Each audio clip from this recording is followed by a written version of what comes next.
Miles, I guess to start at the end, what was the feeling like to walk off? To walk off, and had gone successfully, finished the start. It seemed like everything was pretty much clicking in the right direction.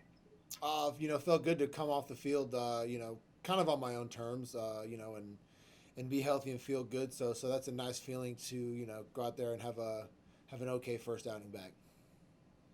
Of all the ways that you thought a first outing could have started, was the quasi cross up and drilling poor CB in the face one of the ones you had on the list.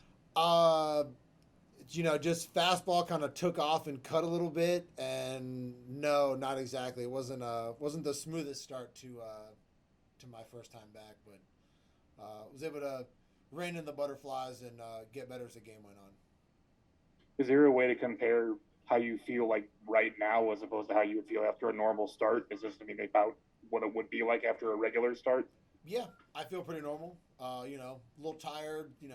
Standard pitching type soreness. Nothing out of the ordinary. Derek Gould, St. Louis Post Dispatch. Miles, did you have the sense that you were building momentum through that game? And once that first inning was kind of past you, you mentioned like butterflies. You were building momentum there going.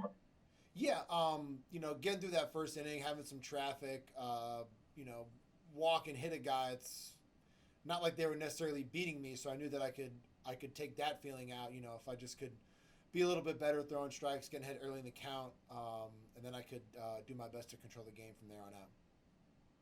You had talked to Hummel about how you felt zip in your fastball. I think 96 tonight.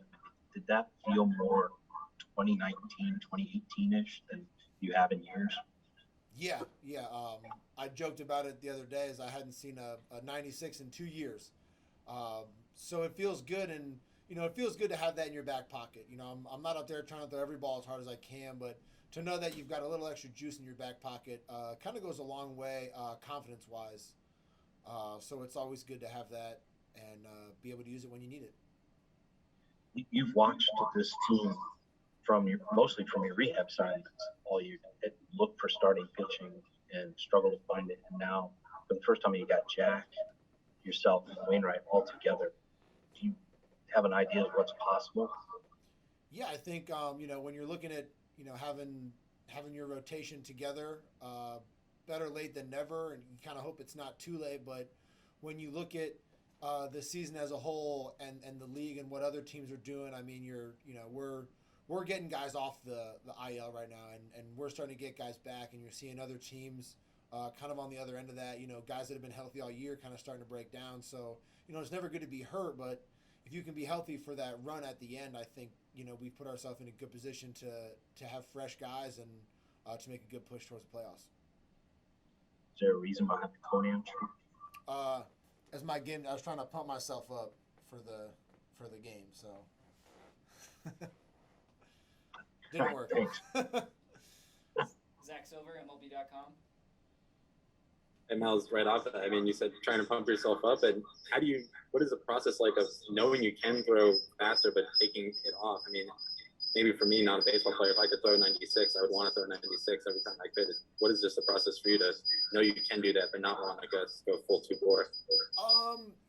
I've always prided myself on the ability to have a little bit of touch and feel on my pitches. If I want to sink it a little slower or, try to manipulate the ball this or that. One of my favorite guys to watch do it is Jack. I mean, you watch him kind of lay off that sinker a little bit.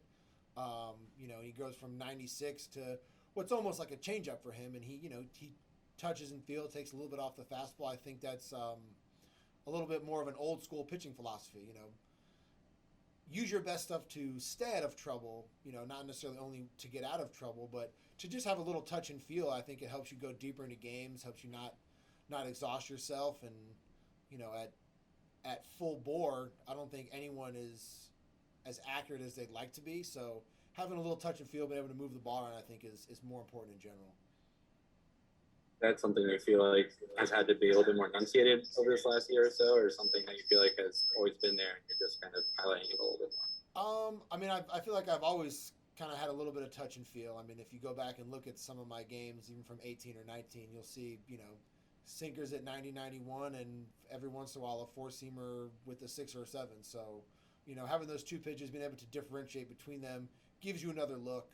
Anytime you can take one pitch and just turn it into two, to give you an extra weapon or give guys a different look, depending on what you're trying to do with the ball.